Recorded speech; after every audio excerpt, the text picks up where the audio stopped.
Thanks Madhumya, thanks Shilpa, and above all, thanks to colleagues in MAP and the Bangalore Film Forum, represented here by Nahin, for this particular series. As Madhumya said, what's happened is that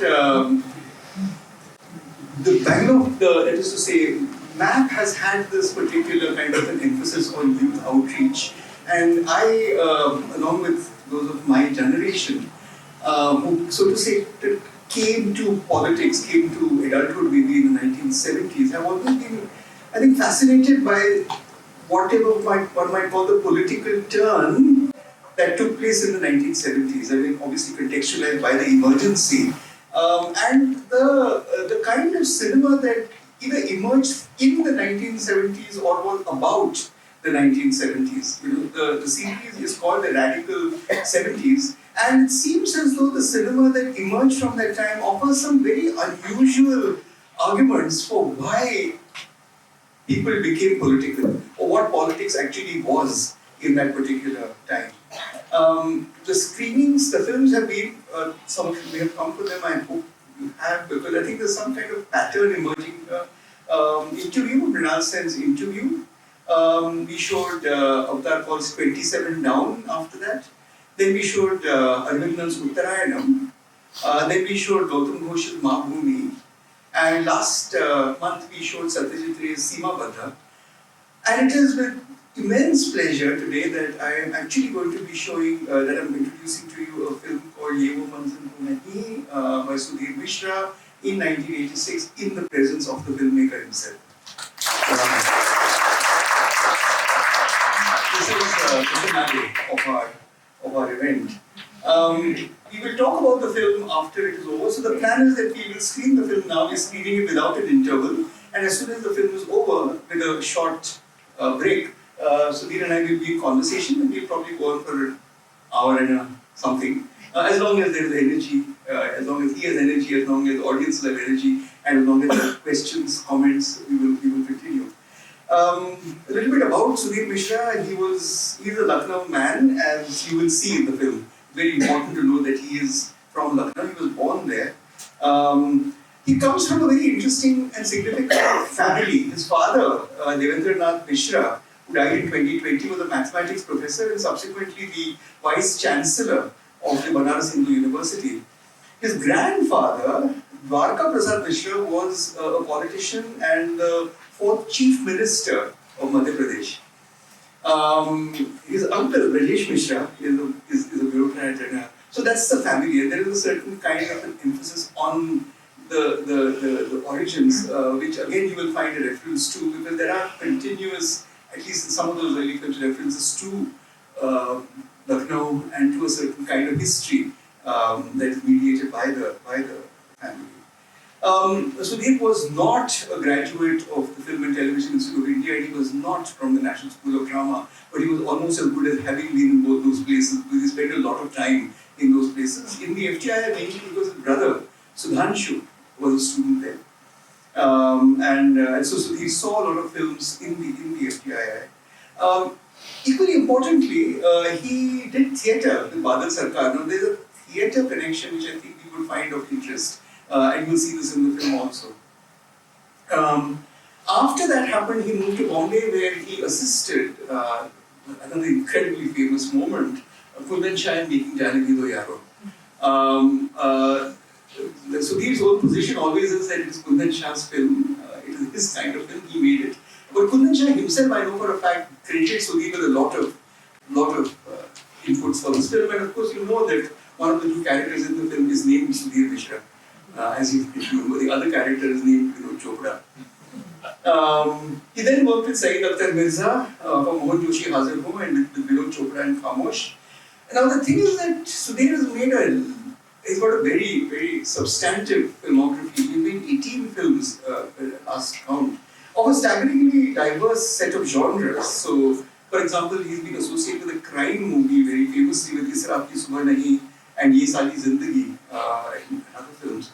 And I think one of the really, really major films that he has made, Khoya Khoya Chand, is actually a period film. It's really, and it's one of the great period movies, but it has a number of other references to again Lucknow, and I think it's something that he does see in a curious way, autobiographical, not in any literal sense, but in some other sense of a longer history of Lucknow.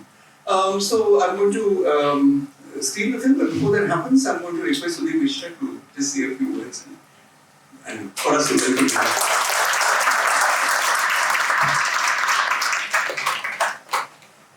I don't know what filmmakers should say before the film. This is a strange experience because I'm now the age of the main character.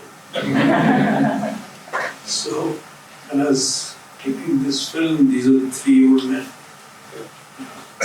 Not that they consider themselves older, neither do I. Age is also a fact. Yeah, I mean, my background is what it is, but and a lot of people ascribe a lot of importance to my maternal grandfather, D.P. Mishra, who was the fourth chief minister. They become more famous, but actually I'm my father's son. And he's a mathematician. He was also founder of the Lucknow Film Society. So which is how I came into cinema, I think. Me and my brother both. And he had done his DSc in mathematics from Sorbonne in Paris. And I think he might have. He was a flower child of another nature. So like when he died, he had no home. But he gave us quite a lot. So I mean, I just like clear the fact that I'm not a politician's grandson. I'm a mathematician's son. So in my film somewhere I had that, if you see it, that idea of chance and probability sort of creeps in. I am from Lucknow. My father was more from Lucknow. So Lucknow is also through my father and through my uncles and through that rather large house where I grew up. I'm going to make a film about that now, in the next 2 years, I hope. But where my great-grandfather was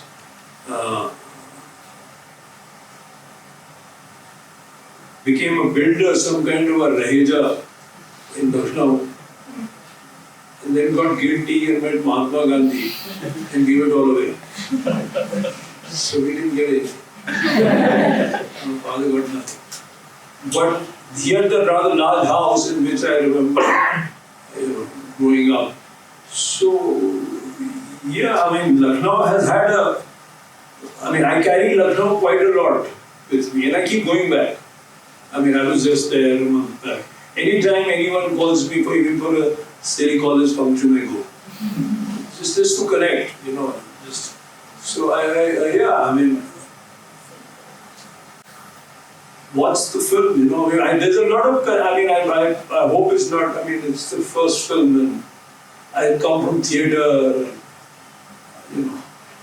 I don't know how much, I kind of became a filmmaker through an interaction with all these great people and what I've done. Kundan was and Saeed were very important. So I guess you'll see some influence of Kundan and Saeed in this film. I hope so. And watch it, we'll talk about it now. Thank you.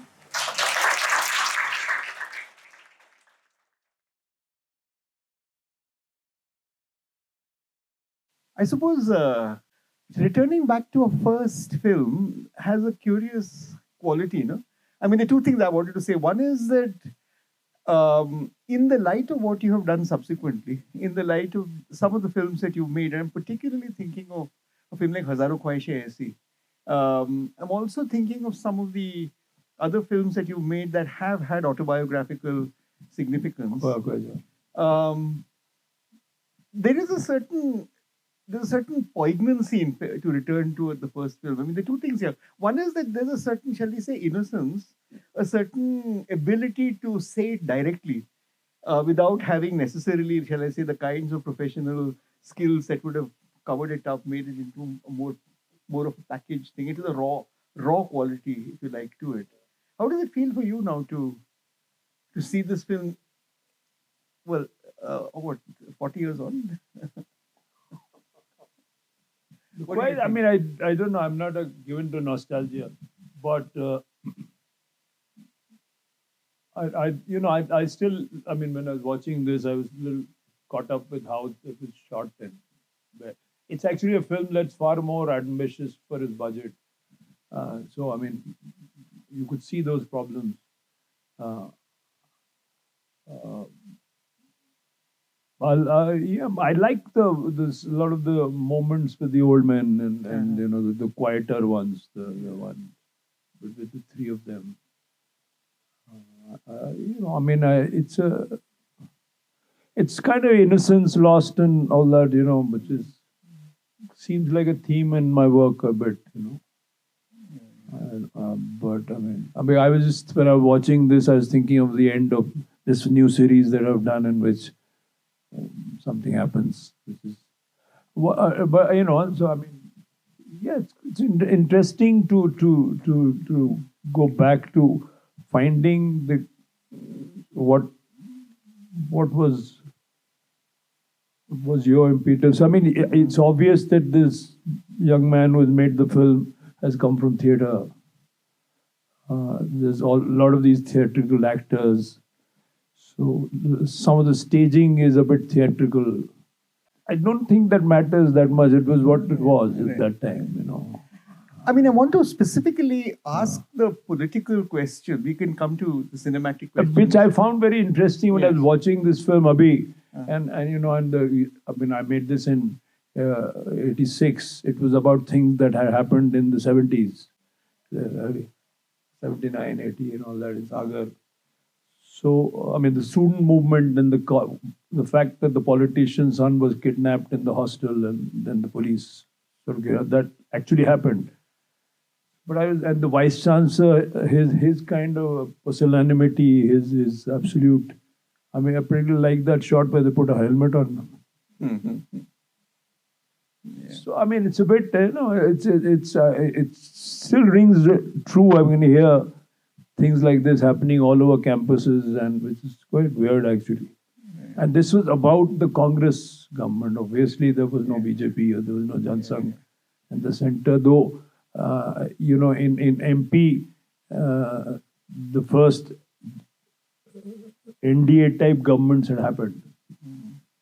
So in 1986, what had happened was, as I was saying earlier, you had assisted Saeed, you had assisted and worked with Kundan, Kundan Shah.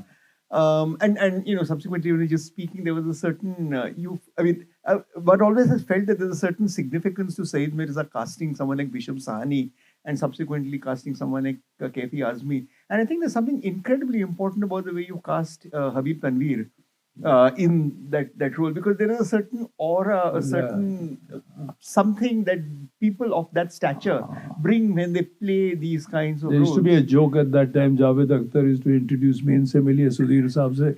इन्होंने अभी अभी अपने पैर में हबीब तनवीर मार लिया.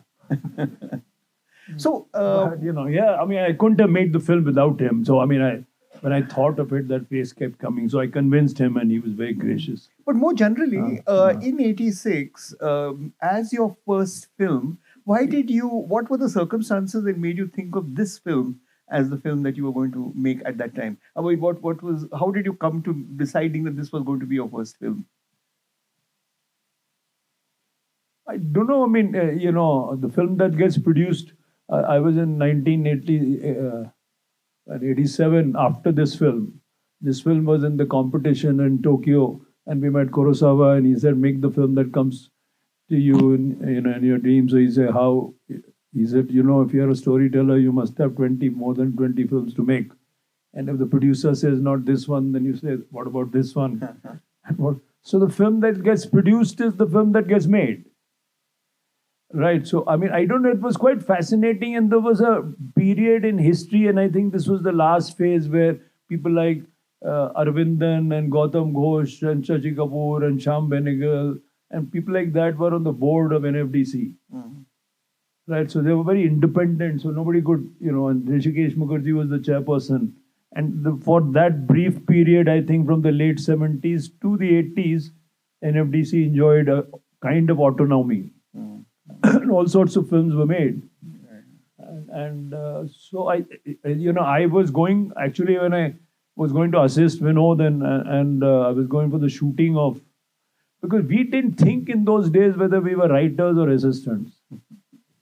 You had a job, and jobs were scarce. But so I was going to assist him on Khamosh, and I gave the script to an assistant of mine, and I said submit it. I didn't even go. I thought they won't give it to me. I got an answer in some 15 days. I thought yes, and then it took me another 6-8 months to make the film go. I had a big fight with Rishida. He didn't let me make it in 35, which I still regret. So I said, Rishida, what's your problem? I'm going to make it in the same budget. Let me make it in 35. Because 16 mm, there are those attendant problems, and there's no A and B roll, and the cut is on the negative, and the blow up conditions are not that good, etc. So, but it got made, and everybody liked it a lot. I remember Arvindan, saying to Beena Paul that he really thought the script had to be made. Or something. So, there were these people, and it just so happened. Also, I was very affected by what had happened in Sagar, and this going back and forth. When you're young, you think of old age in a very romantic sort of way. Yeah. It's an interesting thing to have now arrived at that age, and it's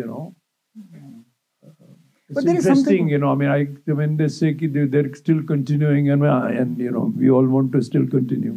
But there is something, this particular set of films that we have shown, starting with Mrinal Sen and coming till now, there is something significant about a lot of films in this time being made in which the freedom struggle comes out to be rather less heroic than you thought it was. It's a complicated history of betrayals, of choices made, and in a way the generation of the 70s that becomes politically active is almost an orphaned generation. It's a generation that actually has broken with the freedom struggle. It's about the generation that is rejected the idea of the country that has been handed over to them by the parents. So they're kind of orphaned. In a sense, they don't believe in the vision of that at that time. Something has been taken away, and they have not known, in a sense, they've lived with independence. So they after a point it's become so much conversation and living in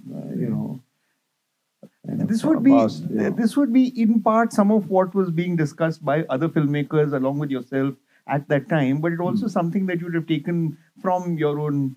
Yes. I haven't Sagar. taken. No, not to sound immodest, but I've been very influenced by a lot of my film gurus, mentors, Saeed and Kundan, and in cinema terms, in whatever. But the films I have made are stem from something that has happened to me. Something either happened to me, or what you've heard, or what has affected you, or I think and sometimes we just make too many films actually, I think, because you got to also earn a living. I'm one of the people who had to earn a living, so I didn't want to make advertising. I read Antonioni very early in my life, and he said, "Don't make documentaries." So I somehow got carried away by the shot he described in a hospital for the mentally challenged, where you put on the camera and suddenly something happened to those people. Something like that. So I didn't want to do that, and I didn't make ads, and there was no television or anything anyway. So it was a tough time to want to make films. So there are so many films only you should make.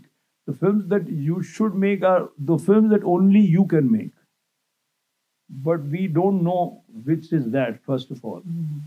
We find out as we make the film, this was the one. And you have to sometimes, when you live in a mandi, like I live in a mandi, right? So when you live in a mandi, you have to, sometimes make one film in order to make another. If you keep staying in the game, that's what they say. I'm sorry to sound popular, but if you stay in the game, then someday something happens. Like, so if you disappear, then nothing much happens. But if you are there and making something, then Netflix in its origin comes to you and allows you to make serious men. Something happens, you make an upward, and some, so sometimes, it's a, you have to kind of keep, there's a footballer called Gary Lineker. He says, who scores the most number of goals? He who is in the right place all the time. He says, no, you have to be in the right place all the time. Then sometimes the ball comes to you. You have to be in Riyaz. For us, that means you have to be in Riyaz. I mean, that's what I mean. And I found cinema in terms of the concrete and doing. Right? So I had to keep making stuff. I'm not very good at when I'm not making films. So, I mean, I'm pretty useless sort of guy. And nobody likes me and women don't like me.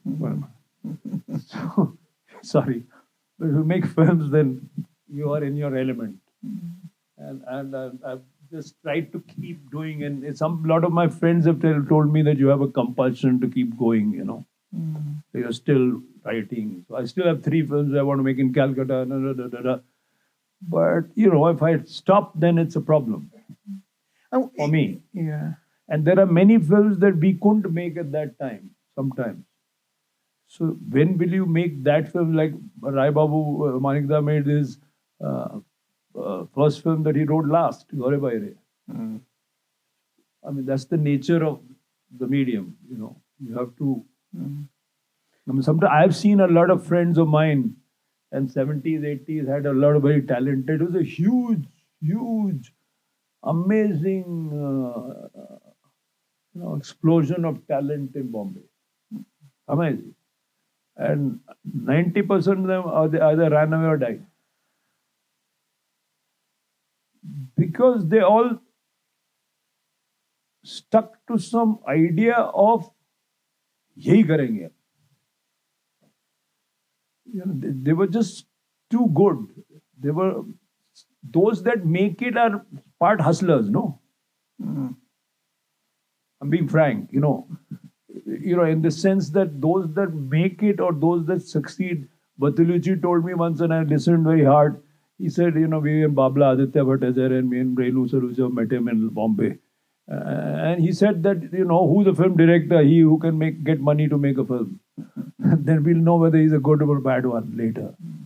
So, I mean, that you have to keep doing, that's the only thing. So, I mean, and I can only express myself when I'm making a film. I mean, who am I otherwise? If I don't make a film, then it's not, I mean, what's the point? And nevertheless, I mean, they even saying today, actually, at this point of time... I was quite moved by the film, actually. I mean, not because it was my film, but not because it's my film, because I was just... I was feeling so... I don't know. Yeah, this kid who made it. Yeah. No, it is such a fool. It is a film... I mean, there are certain films that are off their time. There's a sense of that. I mean, there's something... The point is that at that time, in the 70s and probably the early 80s, it was difficult to make films, admittedly. But cinema had a certain primacy. I mean, I remember Ghulam Mohammed Sheikh, the artist, saying, coming back from England and saying, art is dead. Cinema is all that there is. Cinema was the next stage, if you like, of art making. And I'd like to actually... Now people are saying cinema is dead. Now again they're saying cinema is dead.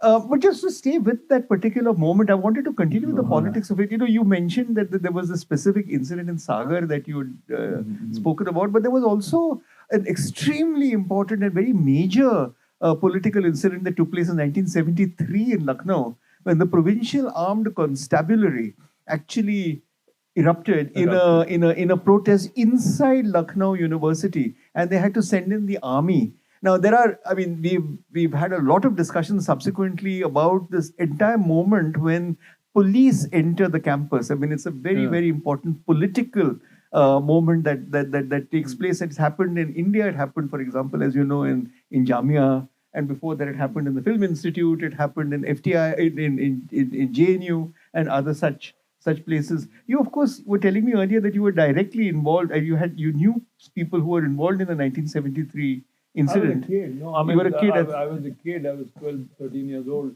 And there used to be a man who used to knock on my door. And I knew him. He was my father's friend. And I mean, almost really close, almost like my uncle. And he used to say, shh. And he used to hide under the bed. He was a Naxal, later we knew. And he was partly involved in and he had a lot of delusions of grandeur, and he used to tell me stories of the Chinese takeover of the world. Which has happened, but not in the way he thought. But I knew him, and then I met him accidentally a long time in 1980. Suddenly he was wearing a suit and a tie, and he walked down Ganga, one of those hostels from JNU. And I said, "What are you doing?" And he said, "Shh."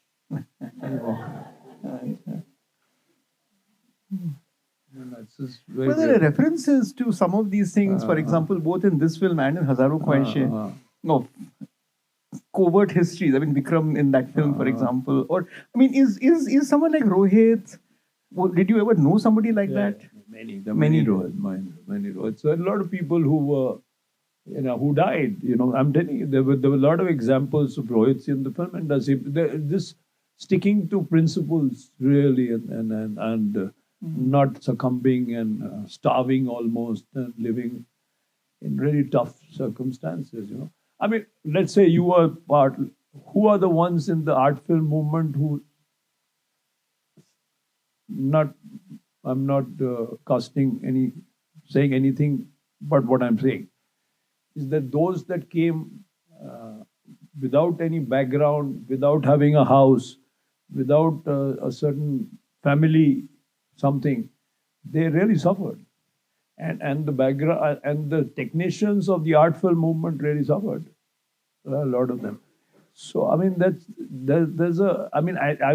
I've seen this kind of violation of innocence, and I've seen power very close. So I've seen my grandfather as a chief minister, though because I'm the daughter's son. I'm not part of the lineage. The rest of the family cuts me off, and the lineage part comes. And my father, anyway, professor of mathematics. So he was Nehruvian. He was weird. Lovely weird, right? Lovely weird. So, he didn't have a house when he died. So, it's that's the world, I've known it very closely. Even Hazaron, whatever is happening, there's a house in which KK's dad goes to ask for the son's release. That's Nurul Hasan. I know that's my father's elder brother. That's a Lucknow connection also. Right, because my father had an elder brother's name, the metaphorical elder brother, his name was Nurul Hasan. He became Education Minister of India, then Governor of West Bengal. He was a CPI, man. So the CPI man who married the daughter of the Nawab of Rampur. There were these kind of communists those days. So, though they joined the Congress. So, almost everything that happens in Hazaron, I kind of know. I've not done any research for Hazaron. Zero. And I've met many people in Delhi who keep telling me, Acha, Siddharth was based on that guy, And then they put themselves, it is about my relationship with so and so girl. So, maybe stories are similar, radical ends are similar. The loss of innocence is kind of what happens is they are not very different. Yeah. I suppose Siddharth and Hazaron Khwaishein or Rohit here, you can imagine people like that. in a way, because they are, in a sense, agents of history, but they're also victims of history. I mean, they actually are playing on a stage that is too large for them to fully comprehend. They play a role, but they don't necessarily have the perspective. So, which means that the story is the person from whose point of view the story is seen inside the film. In this particular case, it is these three men who become bystanders to a very, very large history, and they are the ones who can tell this history from over 50 years, from the freedom struggle. But also in Hazaro, it's actually the woman who becomes then, in a way, a participant, but also a bystander to a very, very large story, as it were. It's for me that point of view which becomes the more interesting one, rather than the protagonist. That's right, because and even Vikram, because Vikram is the kind of guy we hated in college. He's the guy who supposedly he made it. came to colleges to learn the social graces. I mean, that kind of thing was when I was in school and all. I could see that happening to a lot of my relatives and uncles. I can't tell you about them; some of them are still around, but I could see. I mean, so I known many Vikrams in my family. Right. And my father's side of the family and have married into fixers. So I know mostly, this was happening in the politics of India at that time, Sanjay Gandhi, the rise of that Lumpen, kind of almost the Doon school goon. The guy was feudal who went to Doon school, maybe even went to London, came back. Sometimes did well like Imran Khan in Pakistan, and sometimes became so and so. All these guys went all over the place and this did pass courses and whatever, and came back and then found their feudal roots and agreed to be part of that and became fixers. A lot of things happened at that time during. Right. I want to stay a little bit longer with the Habib Tanveer character, basically. Also, because you have had, as we were saying earlier, this kind of interest in theatre along with that of cinema. So, in a way, I think there is this thing about performance, which becomes a very important thing in all your films. But performance staged, literally, for the benefit of somebody. Khoya Khoya Chand. I mean, that's the absolute example of the performativity, if you like, of certain kinds of narratives. But it's also a way of performing a story, performing a history, incarnating a particular kind of a role, as it were. Can you say a little bit about that legacy? I mean, because that's something that you bring, which I imagine there's not too many people in the film, including your mentors and your seniors, who actually have this history. This is something else that you seem to bring to the cinema. This other. I don't know if one should analyze too much how one becomes what, but I come from. I mean, for example, one of the most important influences in my life is a man called Bahadur Sarkar. Yes. So Bahadur Sarkar actually he breaks the performative of a proscenium theatre and goes into another kind of poor theatre, a theatre of comes closer in one sense to cinema also. And, I mean, in very abstract terms, if you just barely,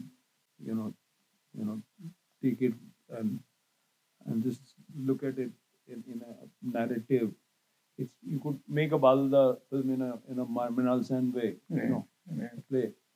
So I mean, so the influence is important for me. I mean, I don't know if I'm getting it, but there's that whole, playing out the. I mean, there is a lot of people who don't play out the emotion. For example, Manikal or people are the exact opposite, right? And it's like, which is also sometimes if you hold the camera too long on something and an emotion, it's beautiful and it's very emotional as well sometimes.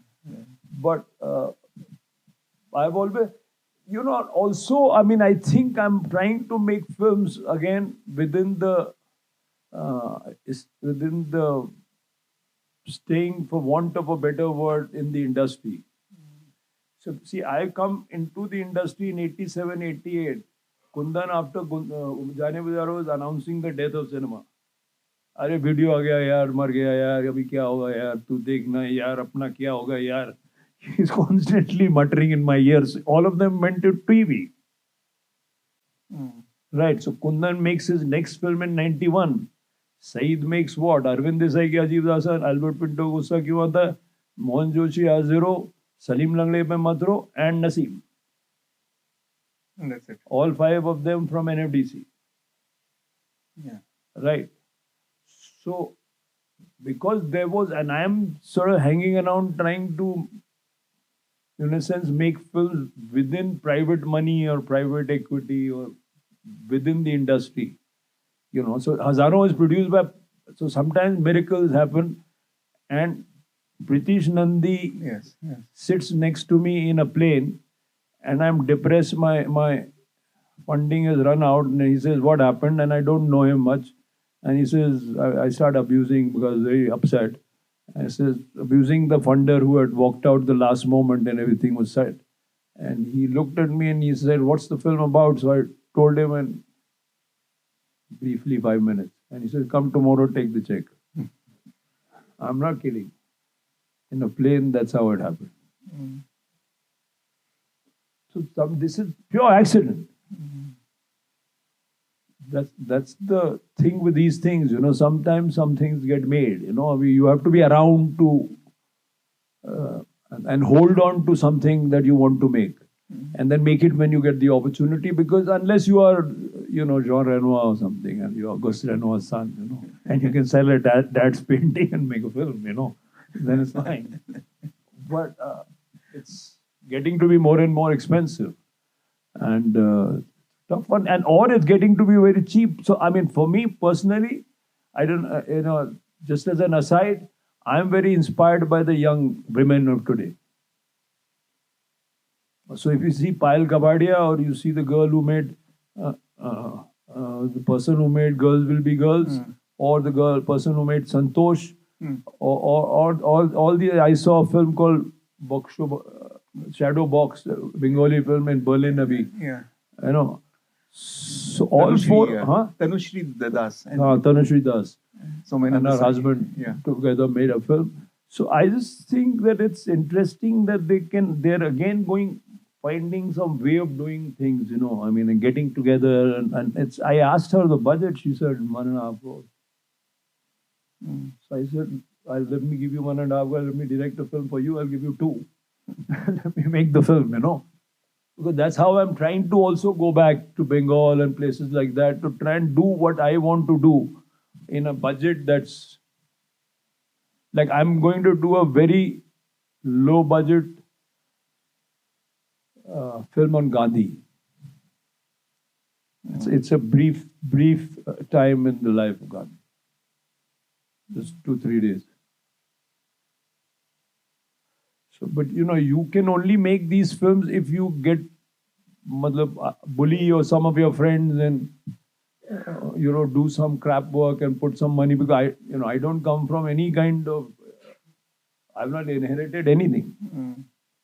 I've not inherited even a house. So whatever I have, it's fine, you know. Whatever that, you know, something is, sometimes Lady Luck has smiled and whatever. So, I mean, you have to do this, but, you know, you should. I mean, and I think that's what, I mean, in order to save the idea of cinema that we were excited by, I think you have to take one more step forward and sort of walk behind all these young people. Well, there's some, I mean, even the way you're speaking now, I was actually remembering, you know, there was this documentary that was made on you by, for Films Division. Right. And in that, there's something that Nasiruddin Shah says about you that's very interesting. You know, he says that here's somebody who's actually, it is a fairly established filmmaker, that you can get the kinds of budgets you want. You still speak like an outsider. You know, you're not smug. He says, you know, you still have a sense of wanting to make that film. You know, almost like you might have spoken in the 80s. That comes from a family, you know. Because, you know, if your paternal grandfather was the 3rd FRCP of the country and your father was a DSC and whatever, and his heroes were Einstein and Yeah. So I never reached that level of admiration in my father's eyes anyway. No? I mean, he never admired me as much as he admired Einstein, So I had to stay, keep making films like that. So I'm not trying to, I seriously don't think that, we've done anything of any, I mean, you made films, And if it has affected people, or then I'm really, really happy because that's why you make films. If it has, I mean, a lot of people come to me and there is with a lot of respect now and say that you changed our lives. I always say sorry, but if I have, I'm in a good way, then it's good because that's why you make films, yeah, right? So and I think otherwise, what's the point? Yeah. It's like a default. You keep on doing things, And at that time when we made Yeh Woh Manzil to Nahin, you were not thinking of anything else कि क्या होगा इस film का, कि festival में जाएगी, नहीं जाएगी, चलेगी, नहीं चलेगी, पैसा आएगा, वापस नहीं आएगा, कुछ नहीं हो, पता नहीं. But you wanted to make the film. So everybody was wanting, it's not me. I mean, Jaane Bhi Dewaro was made with, when Jaane Bhi Dewaro was made, every actor in the film hated it. They thought it was the biggest piece of crap they were ever involved with, but Kundan was nice. He was their classmate. You had aloo gobi in the morning, gobi aloo at night. There was nothing much to do. There was tea. And you could come and Saeed Mirza would sit and spout wisdom.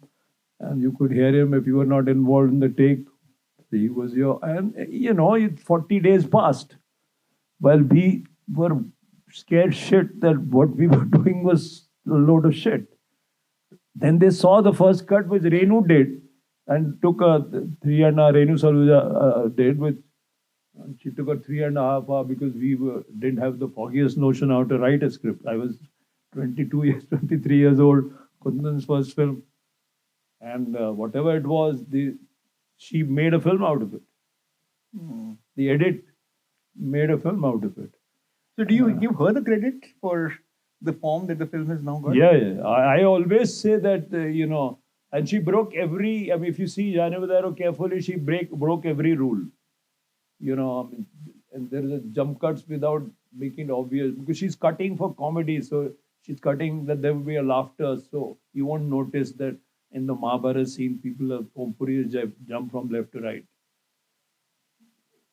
I mean, I'll show you. The whole Mahabharata thing is chaos. Puri Sahab looked at me and said, "Acha yaar, Sudhir script बहुत अच्छी है." मैं कहा पढ़ तो लिया होता sir. मतलब पढ़ लिया था, पढ़ता तो करता नहीं ना, because he was doing Arsat. So that was the time, people were fearless a bit. You took a chance. Everybody was taking a chance basically. What the hell, कुछ क्या होगा? That's the time which is lost now, and that's the passion which is, or call it what you want. Somewhere we've lost that, and not even in India. Everywhere you see a kind of I don't know what it is. There's a withdrawal from life almost, and into one's. We are all in a tornado which is moving towards Jeff Bezos' ass. On this count, any questions or responses? Anyone? A few years ago, you tweeted that you wanted to remake this film. Are you still considering that? And yeah. I don't think I should remake it because Mike. I don't think I should remake it. But I will definitely, because I'll definitely take it and remix it. I will definitely, because how I was first film and the budget, by the time in those days, by the time the sound happened, the budgets were gone. So you were borrowing some striped tape from here and some striped tape from here and some chudi market. And basically, friend Manav, the mixing engineer, was the biggest guy in the industry, called Mangesh Desai, to do something. Actually, this was who? This was Itu Ghosh. So all that was happening, and it was. I don't think I knew more about sound theoretically than it shows here. I think, and sometimes a little loud. When I was watching, I would definitely remix it. I don't know how you can remake it. If you were Where will you find Habib Tanveer? No, that you won't do. I mean, to remake it it's what it is. Otherwise, it's what it is. Like it, don't like it. It's what it is.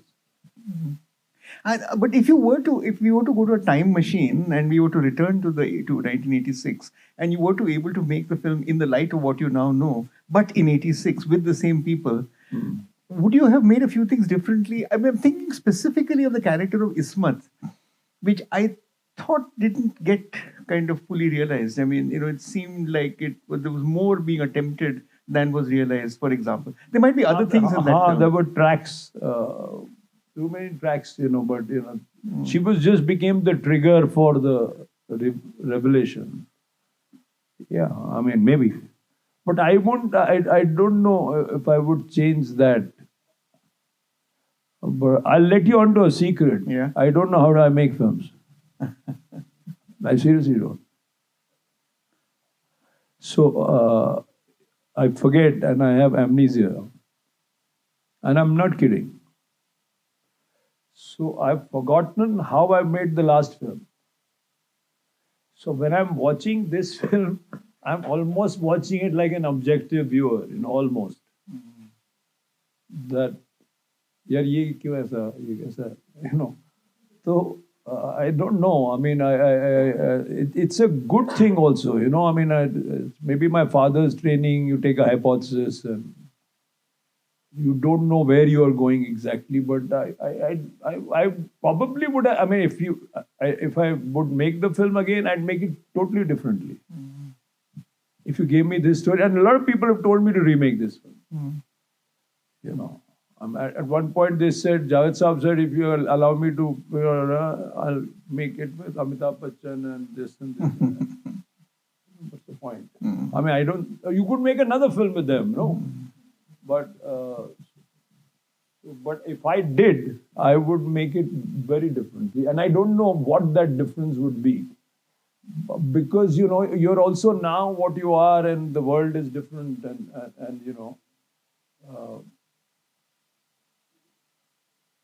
I don't know, I mean, when I'm thinking of this film and I'm reacting to the politics of that time, I'm actually reacting to my maternal grandfather.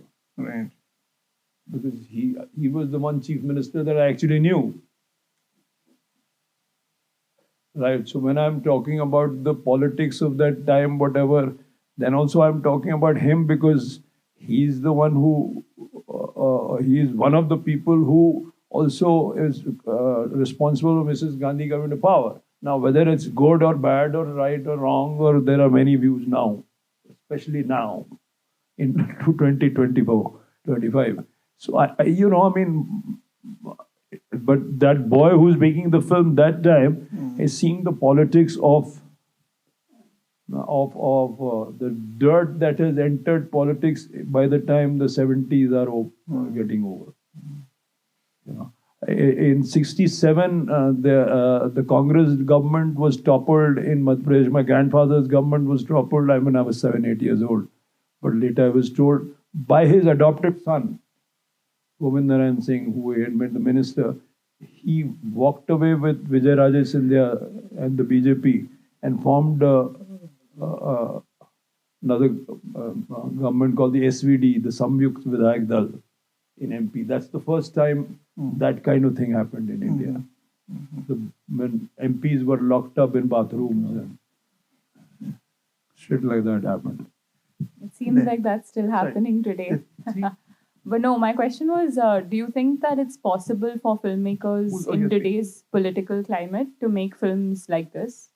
Or what advice would you have for someone who wants to make a film like this that is inherently political?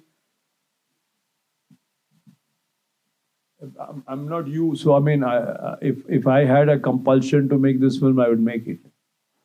And there are many ways people have. I mean, you are smarter, cleverer, you're younger. I mean, Iran, they make films, and a lot of places they make films, right? So if you have this compulsion to make a film, who's to say that if you evade censorship or do things in a way where you don't get caught in obvious ways, you might make a better film. Cinema is strange. Now, you can get upset about what you need to say and not be able to say it. I think you should. I mean, I'm not... if people get scared, then it's terrible. What is happening everywhere in the world, it's not only going to affect cinema, it's going to affect everything. If you cannot express yourself, if you do not have the ability to travel in the trajectory where your thought takes you, where you can just swim with it, or then cinema is not only the only act of creativity. Science is also an act of creativity. It's first an imagination and then an experiment. So I don't know. I think you should not be afraid. I watched this film when I was in high school, sir. And now I'm sitting with my child. So I just wanted to know, then also it struck me. So what are you trying... You saw it on Doordarshan? Yeah, that's right. And what are you trying to explore? The mental landscape of Yashpal kind of people who spied them. Yeah. Is that... Since I wasn't talking about them, because most people are not aware of who Yashpal is today, But he was also one of the suspected of being one of the betrayers also. Yeah. I always thought that where he's saying the perspective from which you make a film, supposing you make the film from a point of view of the protagonist themselves or herself, then it becomes a lesser film, I think. So if you see the world through Vikram's eyes or Geeta's eyes, then Hazaro becomes a richer film, and I think it remains relevant because of that. Right. If I had just made a pro-Marxist, Lal Salam film, then, it runs out, It's a human story. It's about, at the end of it, it's also very pessimistic, Hazaro. Yeah. So therefore, Ghalib, no? Yeah. Nobody asked why Ghalib in an emergency film. That's the point of view. मोहब्बत में नहीं है फर्क जीने और मरने का. उसी को देख के जीते जिस काफिर पे दम निकले. Yeah. And one trivia, sir. A little bit closer to the whole. Yeah. A trivia, sir. Did you shoot this in Guer Hall or something? No. This is shot in Lucknow University. Okay. And in King George Medical College. That last scene the scene where that celebrations are taking place in the university. Oh. That's the King George Medical College auditorium. Whatever. वो उस जमाने में लखनऊ हमारे बाप का था. बाप का था भी और चाचा का भी था. My uncle was the head of Department of Medicine in this. So I said, I want to shoot there. He said, and then he took me to the principal. Principal said, this much money. He said, well, sign karo free mein. Those days, these things could happen, All the cops are real cops. All the students are real students. There's no art there. So if there is some flaws like that, there's no action director there. Thanks much. It's all the cops are real cops. Yeah. So it was a very interesting film, sir. I'm still trying to digest it. But you're a rare kid, You should get up and clap for him, You're a rare kid. I'm sorry. Go on. Yeah. So first of all, how does it feel to write and direct films? And second, I didn't have much information about this film. I didn't really research it, so went in blind. And these days we have a free flow of Hollywood films and a few select like world cinema, like that film Mo Uncle. So, what Indian films would you suggest for somebody who hasn't really gotten into them much? The whole treasure trove of, you know them. I mean, it's all there. I mean, you could see. I mean, if you haven't, say, in Bengal, if you say Satyajit Ray, Ritvik Ghatak, Mrinal Sen, right? But you should also maybe see the films of Tapan Sinha. There's a Bengali filmmaker called Tarun Majumdar. I mean, I'm just now. There are many films. I mean, if you Kerala has continued its tradition. So they make wonderful films, but besides the regular Arvindan Aro, there's also TV Chandran and so many filmmakers in Kerala. So, I mean, I'll give you a list. You will take my tell me the films that assist you, that impressed you, and because you should go into cinema with things that you like first, and then go later into more difficult stuff. But the first half of the question was, what does it feel to make films? Yeah, like write and direct films. What does it feel to write and direct? I had a follow-up question to this. When you are probably in a film, you are in it. I presume you must know everything that's happening. But you said you get an amnesia. You get a sort of a sense of almost as it's forgotten. I enter a film, and then in that time I'm inside that film. But then you exit it And then when it's over. I exit it, then I don't remember. You downloaded it. If you ask me to reshoot a scene also and some technical problem has occurred, I reshoot it differently. So I don't know. So, I mean, there are filmmakers and filmmakers. I make films because I'll tell you why. Otherwise, I'd become an alcoholic. I swear. I mean, I make films because it saves my life. That's why I make films. And in that, you also interact with the medium and you meet people and you learn something. You're not the only person teaching on a set. No, there's a DOP there. There's a whole lot of people. So what is it? What does it feel like? Every director is different. I mean, I can't say this is what being a director is. But whatever it is, welcome to blood pressure and trouble. Welcome to, because if you are a good director, then you also have to welcome to self-doubt. Right? You also have to be, able to face rejections. Any idiot in any platform can tell you, "Arey kya hai?" You have to be able to. Also, the audience can reject your film totally. Then you have to be strong enough to say, "Well, too bad," and make the next one. Like, I'm shocked that people didn't like Khoya Khoya Chand. I'm really shocked. I think it's probably my best work. I would take you up on that also because Hazaro Khwahishein also did very badly initially, right? No, Hazaro was a surprise thing. Hazaro, nobody released it. It did well in Delhi, but not in Bombay. No, even 8 weeks here and everywhere. Okay. Hazaro just wherever you release it kept being. So they released it in small ways, one theater. It kept growing in some way, and then the majority is of course pirated DVDs. Right. Which was my question. You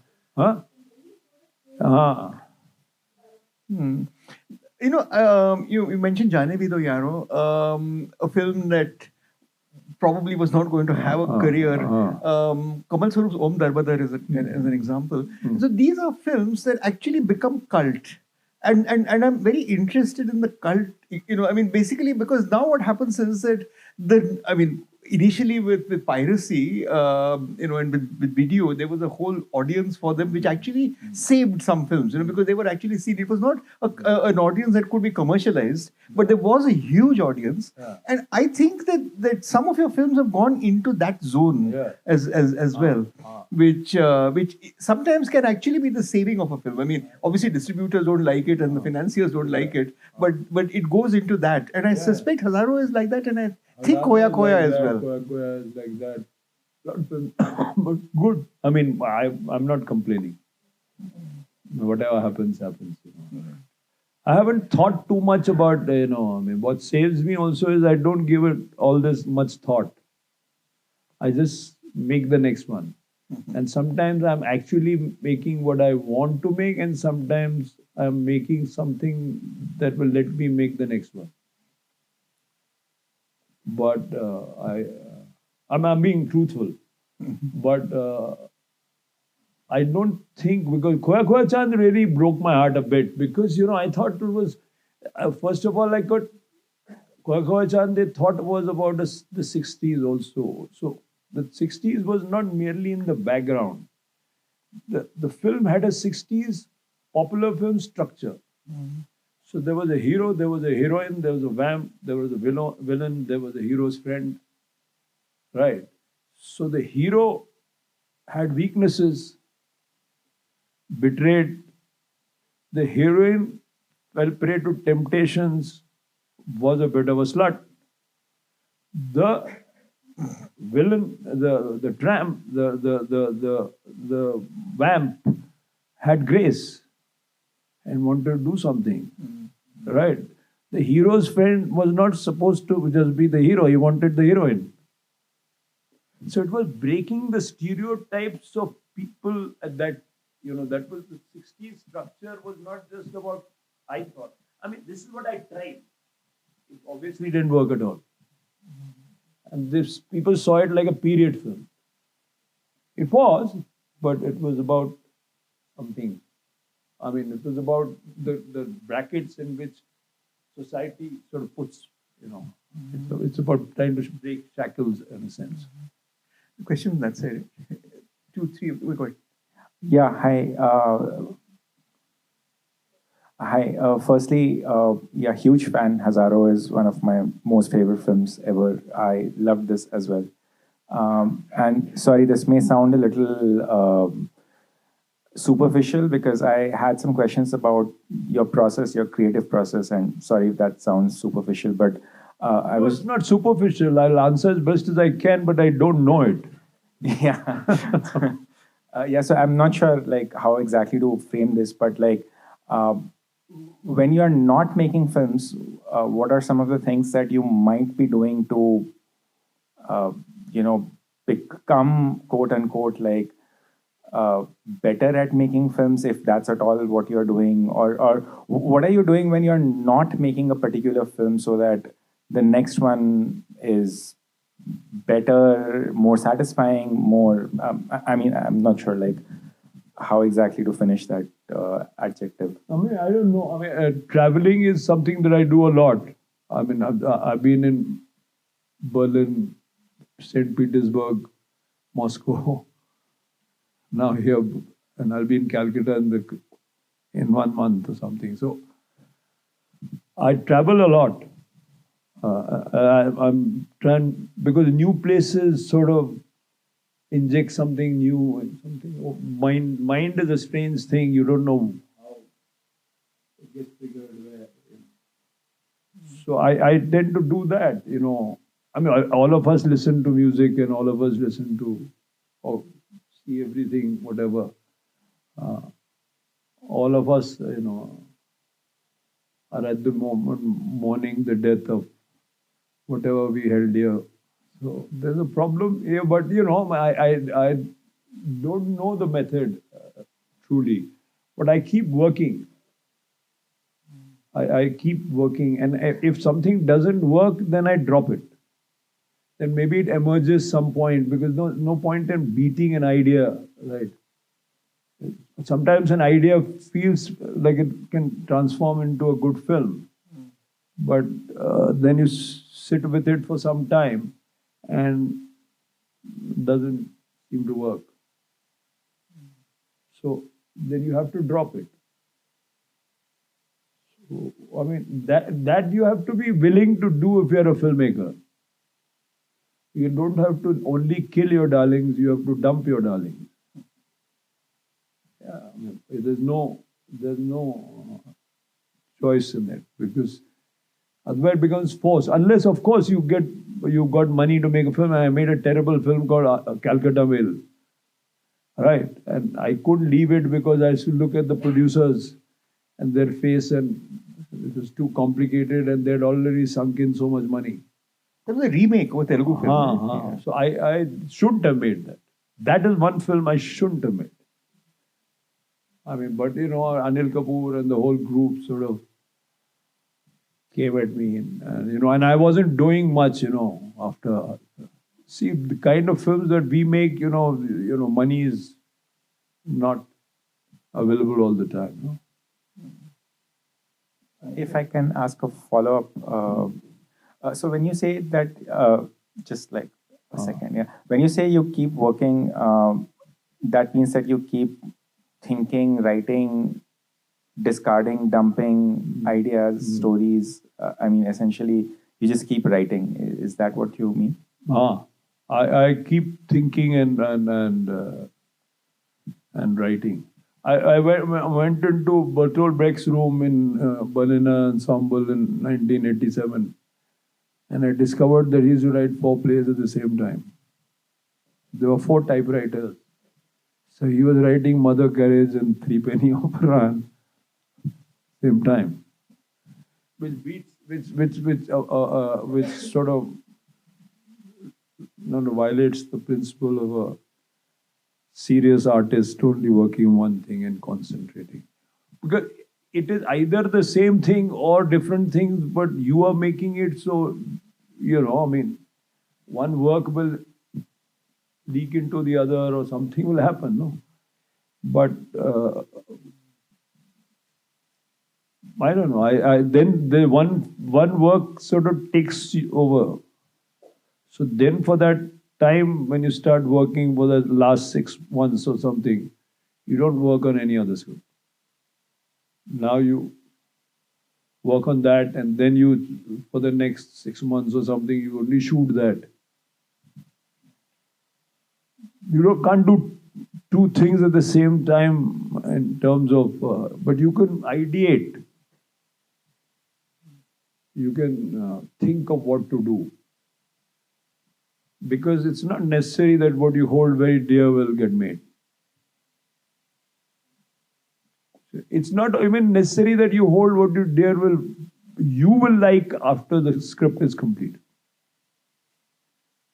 You might look at it and say, "Kya ho gaya?" It doesn't work. If you're honest to it, Thank you. Thank you so much. I have a film which there's money for at the moment. I've got money for that film. I haven't made it for the past 1 year. Because I don't like the script anymore. I don't like where it's heading.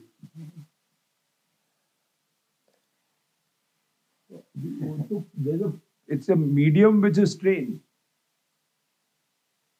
As a college student right now, I don't see this kind of politics in my university or when I talk to my friends who are there in Delhi University. And we see that generally, as students as well, we are moving towards a more politically complacent behavior. And as you said, that the films that we make are a product of the society, and that it influences not only the films, but science and other things as well. And as you mentioned earlier as well, that you see that there is a certain withdrawal from life only. So how do you see that being represented in the films? And how do you want to popularize the idea of being politically aware in films? Because then it just becomes a cycle. As a filmmaker, how do you break that? And do you really think that as a filmmaker, it's your responsibility to make such films and tell such stories in today's world? I don't think there's anything that I can say to other filmmakers. They should make the films that they want to make, which they are, because you see, the filmmaker can't make every kind of film. That's also a bhram. There's some films that you can make. It's impossible to make. You can't make every kind of film. There's something that has happened to you when you're young.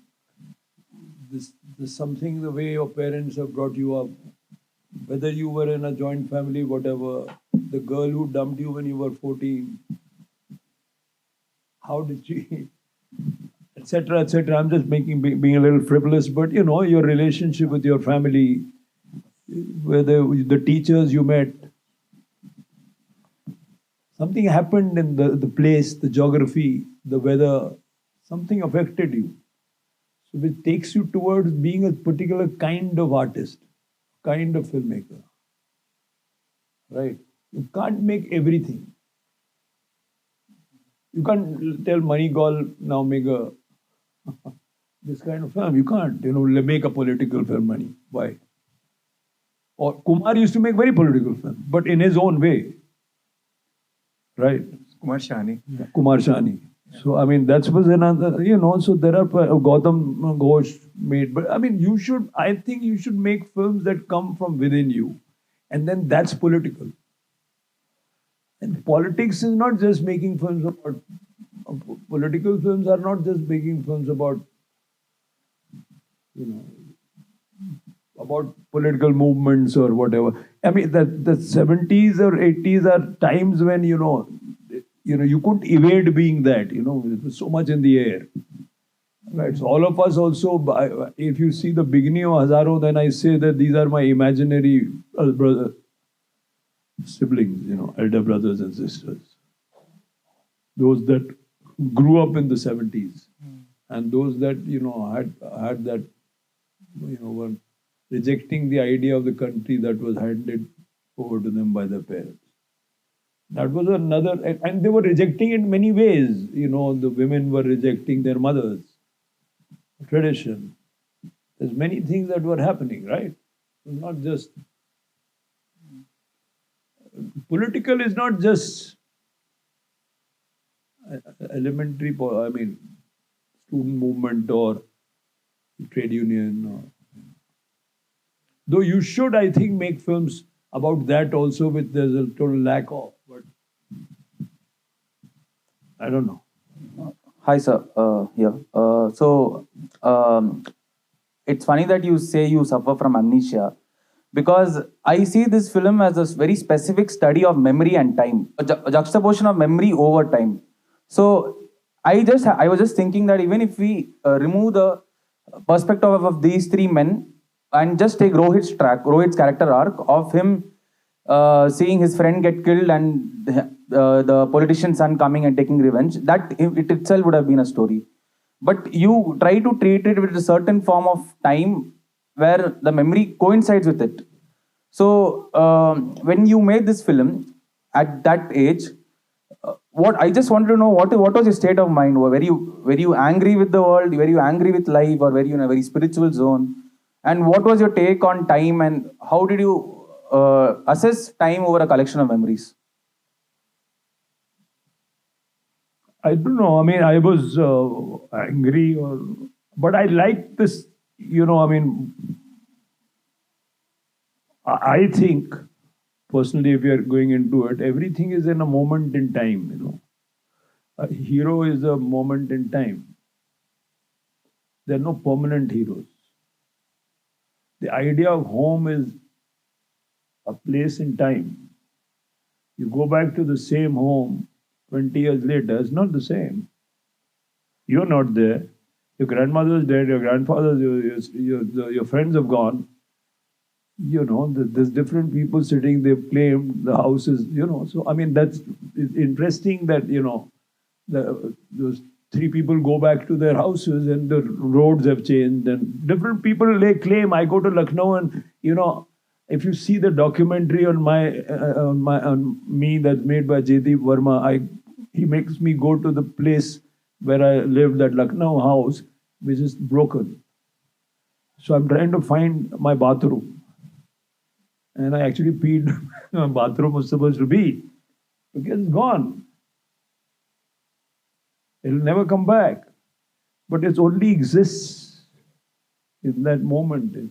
In cinema, you watch Dharavi today and then we'll see what is happening to Dharavi now. And then maybe Dharavi will only exist in whatever. So, but I mean, everything. So that idea of time interests me a lot.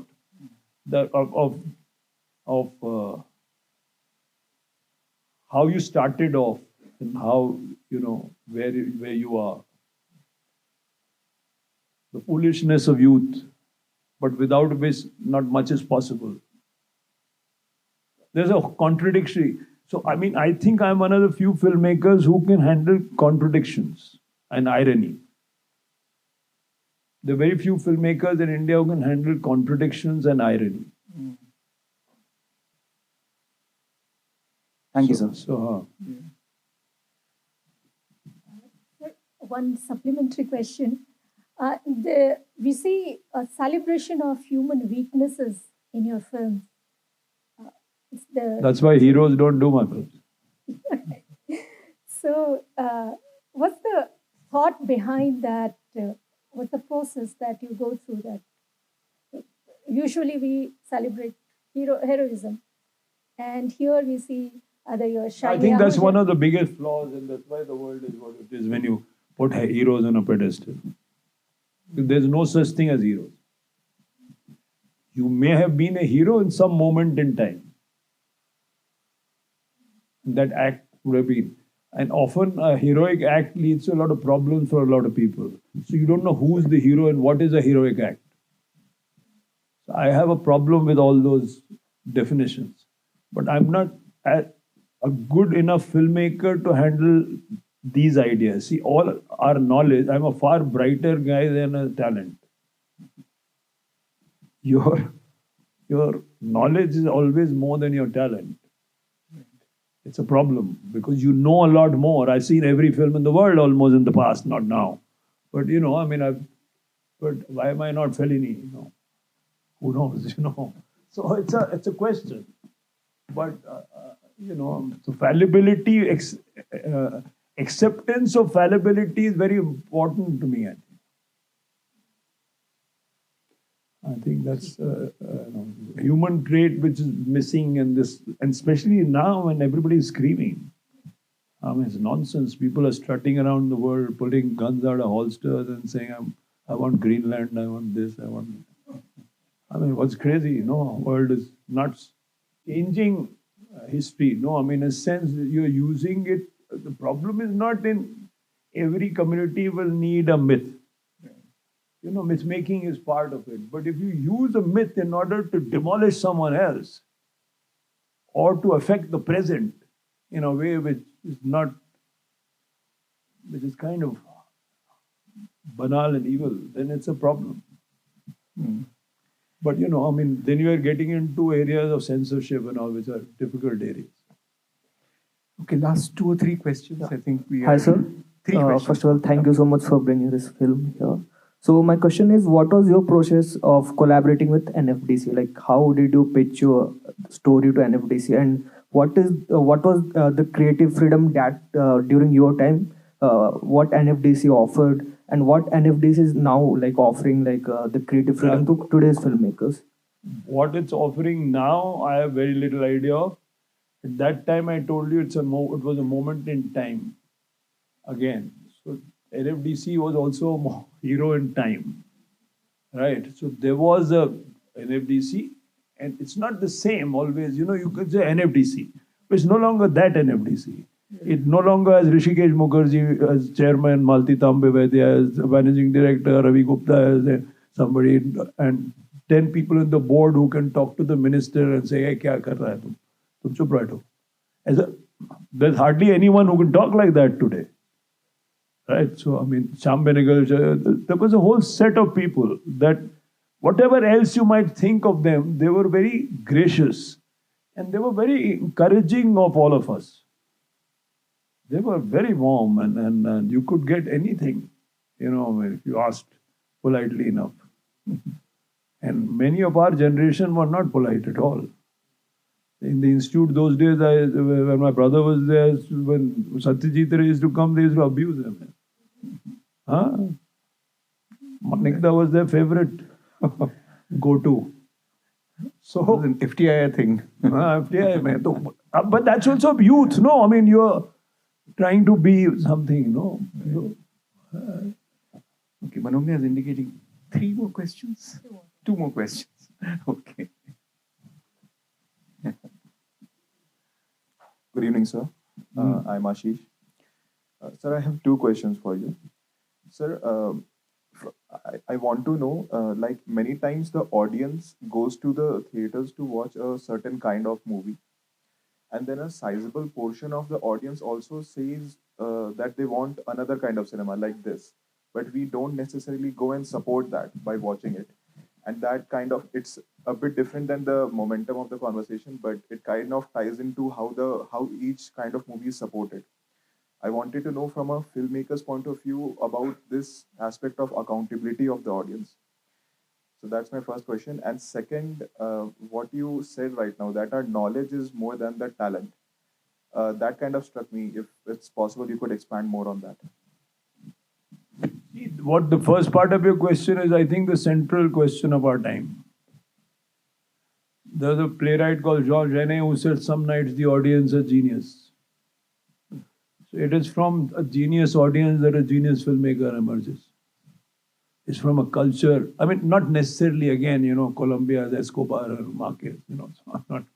But I'm saying that there is a I think I often ask this question. I was 2 years ago, I was in Rekhta with Anurag Kashyap. So, I mean, he's a pop star almost, right? Amongst you would, young kids would be screaming, So, I mean, he's a bit of a pop star. So, I mean, but the guys were screaming, right? And so I looked at them and I said, assholes, you don't go and see his film. His films flop. And you're screaming. He doesn't need to scream. It's your money.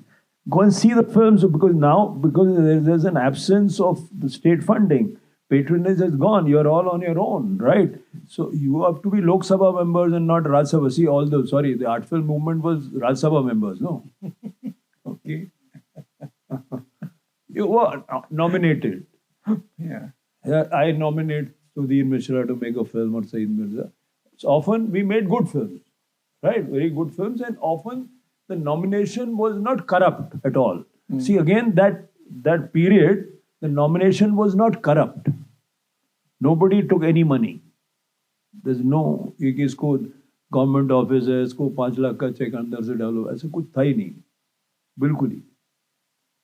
I mean, there was all sorts of other, NFDC is not such, as fairy tale as you would, there was problems, right? If you sit with Anand Parvardhan, then he'll tell you a story of his friend who made Percy. Then there are stories. So, but still, that was, at the moment, I think the audience needs to step up. And I think what you are doing is wonderful. And you have to accept these conversations should be played in every common room, in every hostel in Bangalore, let's say, even if 2 people watch it. But I think you have to spread, because there is an absence of nutrition, cultural or whatever. There's an absence. People are, the young, we tell our young people, I sit with my friends, I've not had kids, right? So I'm not bullied by the young. The young people can't tell me, all my friends are bullied by their fathers, by their children. Daddy, shut up. You don't know anything. I'm not bullied, right? But, then when the kid goes away, the father looks at me and says, look at this jerk. He calls his own son a jerk. So look at this jerk, doesn't know anything. I came from Bihar, whatever, the fucker doesn't even know Hindi or Bhojpuri.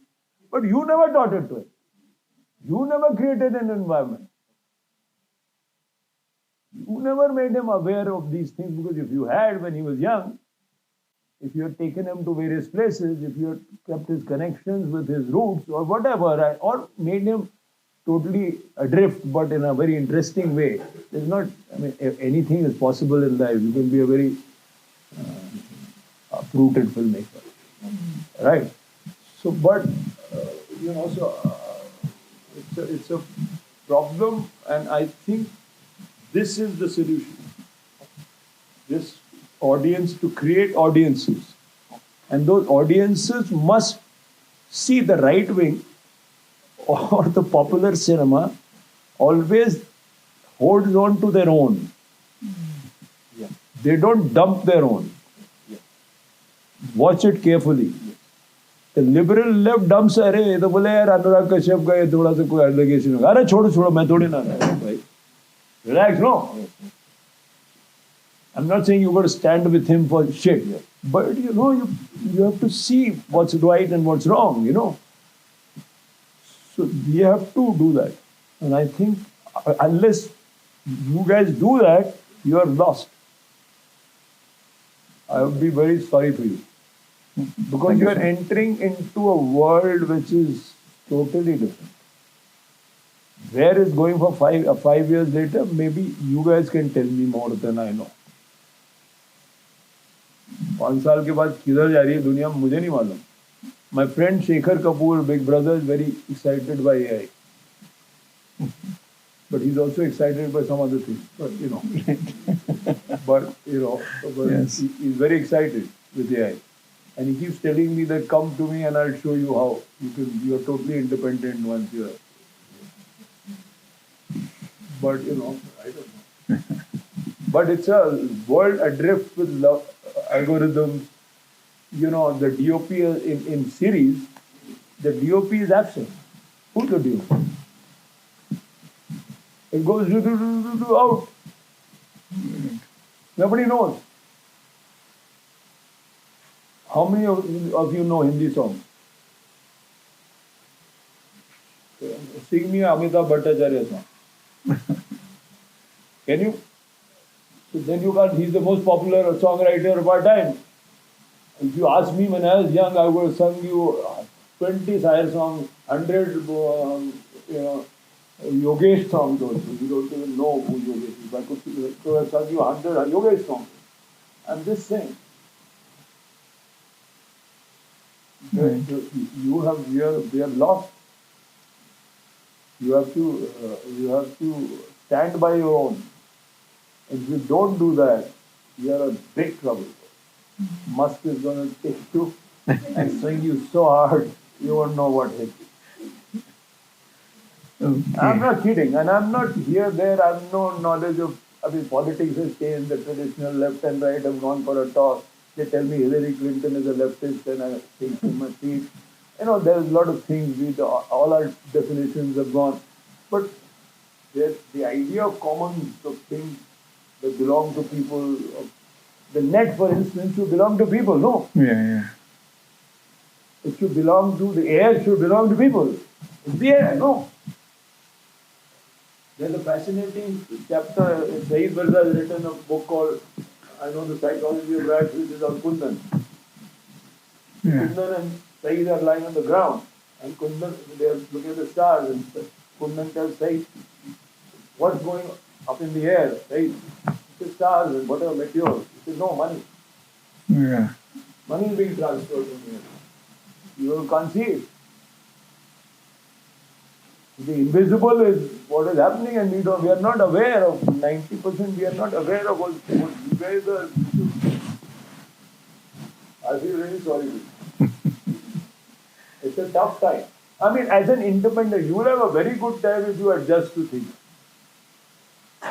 Then you have money, you have this, that. If you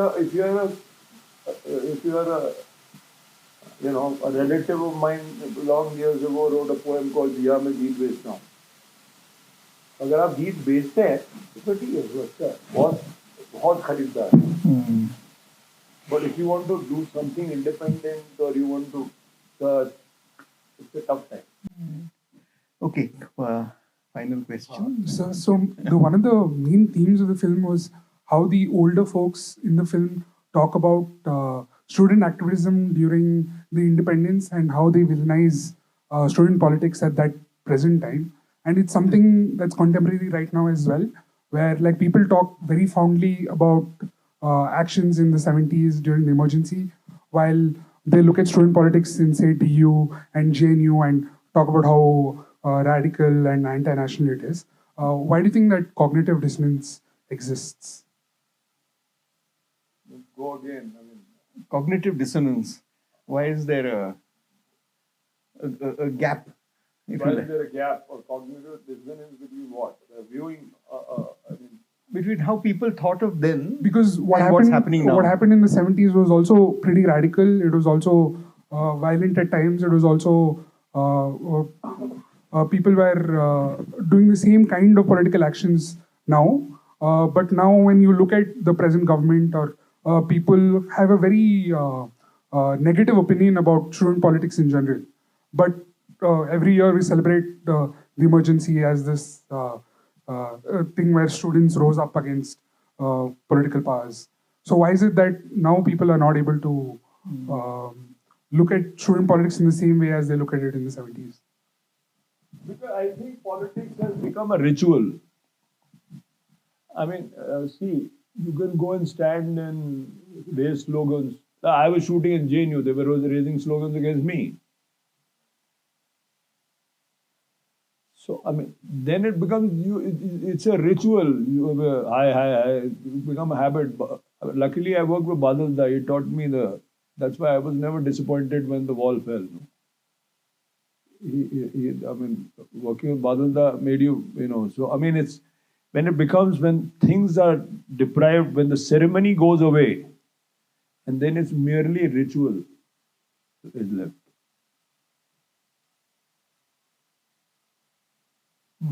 So then that's the problem. Today, politics is a ritual. You do things for a career, for getting into the good books of the politician. It doesn't come from inside. You don't want to do something real. Whatever it is, you don't want to, something like that. I think that's the reason. So then people become very cynical. The audience also becomes cynical, and the people,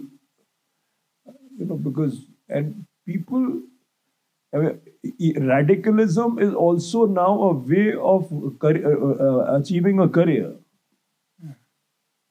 So then the sellout happens so fast that the disillusionment happens, no?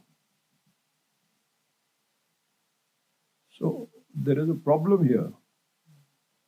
Whatever you might say about the freedom movement, there were people, they didn't know 47 में आज़ादी आएगी तो लगे तो हुए थे ना 30 साल 40 साल कुछ without any hope, no? वो तो 47 में for whatever reason, but in 46 you didn't know that 47 there, So I'm just saying there's a problem here. I don't know if that answers your question. Okay. That's a long one. Yeah. Thank you, Sudhir. Not at all. Thank you so much for. Well.